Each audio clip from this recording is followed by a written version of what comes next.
salaamaaleykum suma gars yi Cheikh Yérim Seck Bougane Gueye Dany ci kanamu yoon ba tey ñu nga fa ne dégg tak toog li ñu leen di toppee mooy injure diffamation ak diffusion de fausses nouvelles mu mitti lool opposition bi nga xam ne neen dañuy fipp atel takku wallu Sénégal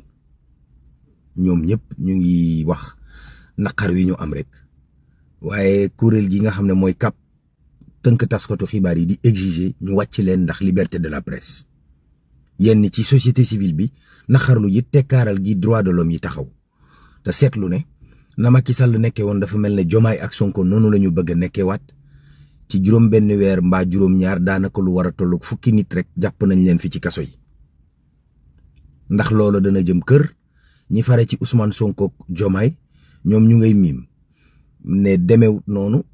expression liberté warta tax nit wax nu mu ko neexee ak lu ko neex ba pare taxaw lal ko ci liberté de la presse nees ko mën a waxatee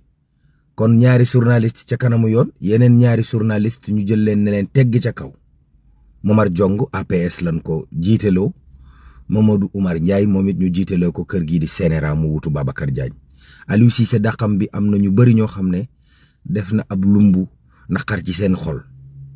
waaw am na ci ñooñ nee nañ niñ ko dàqee dafa ñaaw waroon nañ ko may ab diir wala ut yoon wi kan moo ko nar a uutu moo ëlëm ñëpp waaye Aliou daal nekkatul entraîneur u équipe nationale bu Sénégal démb lakk gu métti moom moo am ca Sénélec bu Wokam ndox mu bari ca Matam tax doomi Matam yi nekk bitim réew dajale seen koppar